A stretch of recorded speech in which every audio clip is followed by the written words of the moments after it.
everybody, it's Powersports Steve coming at you today from Extreme Powersports in Opelika, Alabama. Today we have two Polaris Ranger 1000s, 23 models. We have an XP and we have your standard model. So I'm going to show you the differences and talk about which one you may or may not want and all the fun stuff associated with that. So first off, this is your 1000 base model. Comes in green. It does have power steering. All of your Ranger 1000s for 23 have power steering now, so we don't have to worry about an extra cost. There are premium models, which basically adds a nice wheel kit and a different color on the paint, or the plastic I should say. Also a little bit nicer stitching in the seats.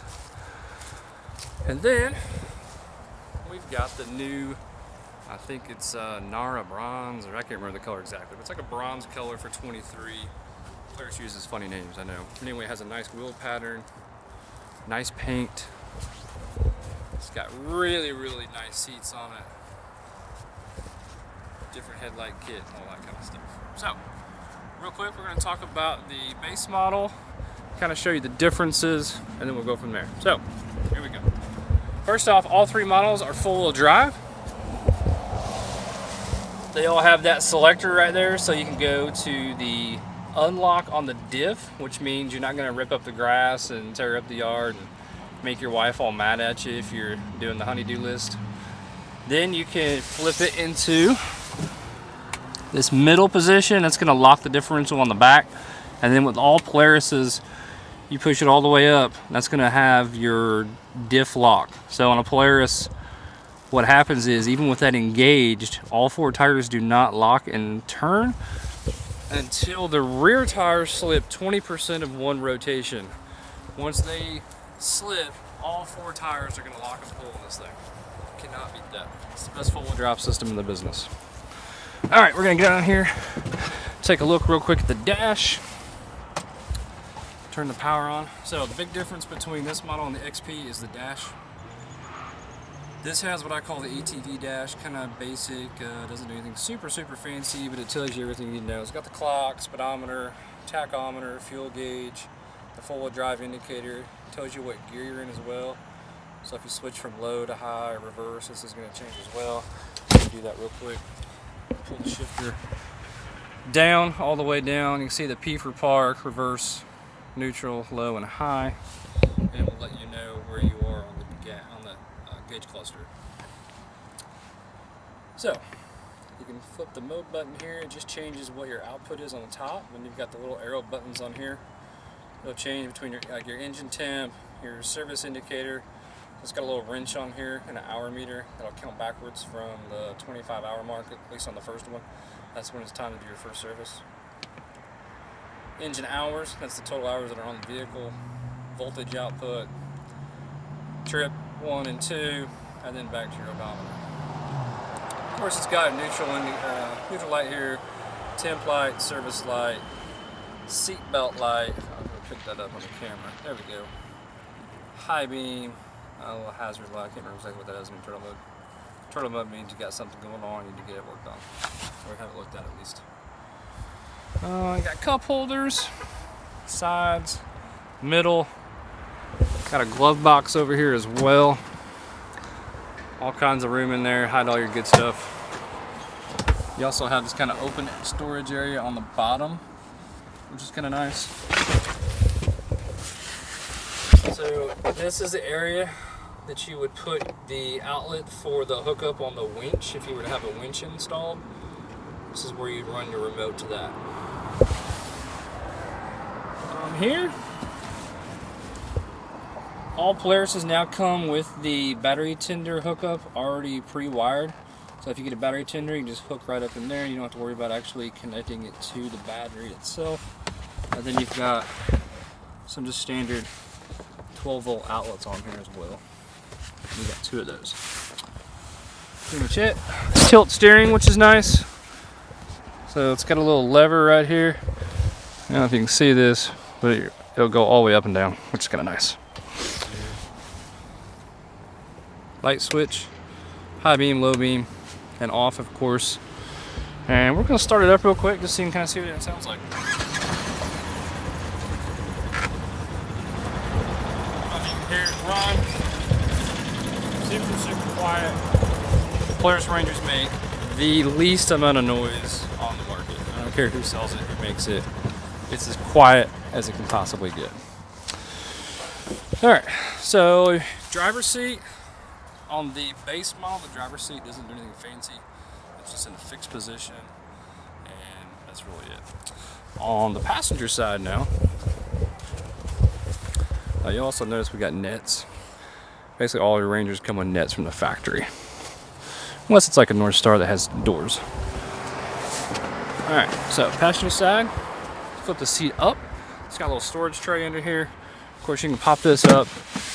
You have easy access to your battery, fuses, all that kind of stuff. On the driver's side, the fuel tank is over there, so there's no storage, anything under there. So, something to note. Alright, a couple of things. Easy latch release on the bed. It's got a little strut that's going to help push up the bed. Easy access to check your oil, clean your air filter, do all the maintenance that you need to do. One thing to note, used to you had all kinds of little grease fittings on your arms. You no longer have that. I believe, and I could be wrong, but I believe only grease fittings now are right there on the sway bar. You got one on each side. So, pretty cool. Alright, a couple things to note. Rangers will tow 2,500 pounds, and that's on both models. It doesn't matter which one it is. Look at the sticker in here. You can see that you've got 1,000 pounds for your max cargo box load and a max operating weight, meaning stuff in your bed, driver, passenger, etc. 1,500 pounds is what it's rated at. So, not a big difference between your standard 1000 and your XP, other than some cosmetic stuff. The headlights are a little different. You can see that this portion right here is just black, whereas on an XP it's going to be painted. And then one thing I have not mentioned yet, here's the big difference. Standard 1000s have a 61 horsepower engine, a single overhead cam 1000. Your XPs have a dual overhead cam engine and make 82 horsepower. So pretty substantial on the difference right there. Alright, let's see what else we can talk about. Oh, sorry. Look at the XP. Pull the seat belt back here, and what we're going to show you is the difference in the seats.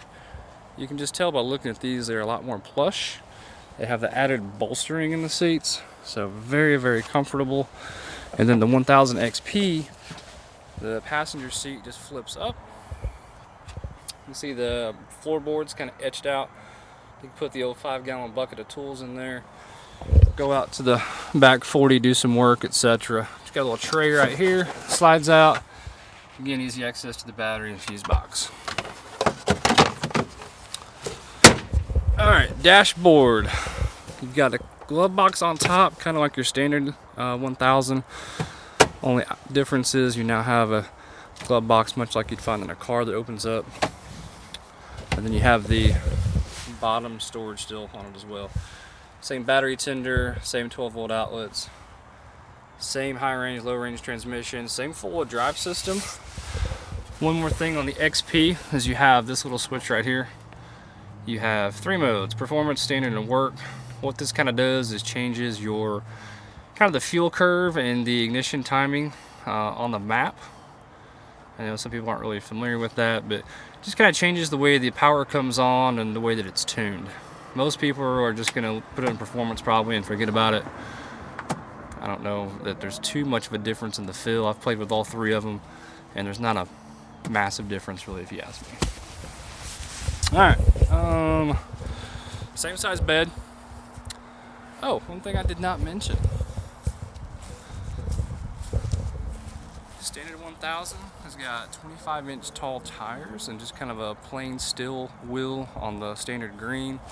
XPs again have the nice wheel, but they also have 27-inch tall tires, and they're back to run on the 14-inch wheel as well from the factory on the XPs. Super nice feature. last but not least, one more thing. So, sitting in the XP now, what you're gonna look at here is the gauge cluster on the XP. Let me grab the key here. We'll turn some power on and see what we do. Alright. I believe this dash was first used on the General, if I'm not mistaken. I could be wrong on that, but I'm pretty sure.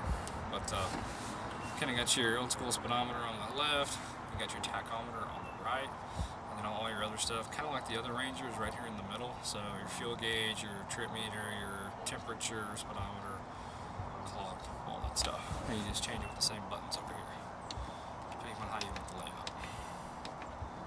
You can also go into both of these screens. You can kind of change the backlighting color. You can change how bright this is.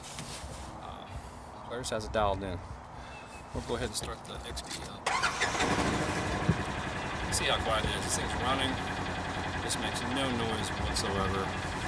Again, power steering, high range and low range. Just gonna drive around the lot real quick. This is low range. You can see how easy this is to turn. I mean, you also have a super good turning radius.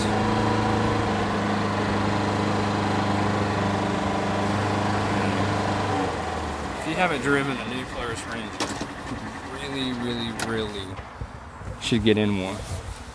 I've got people that come into the store and they think they want maybe a different brand, a different model, and they drive that model, and then they get into a new Polaris and they're just like, wow, this thing rides so good, it's so quiet.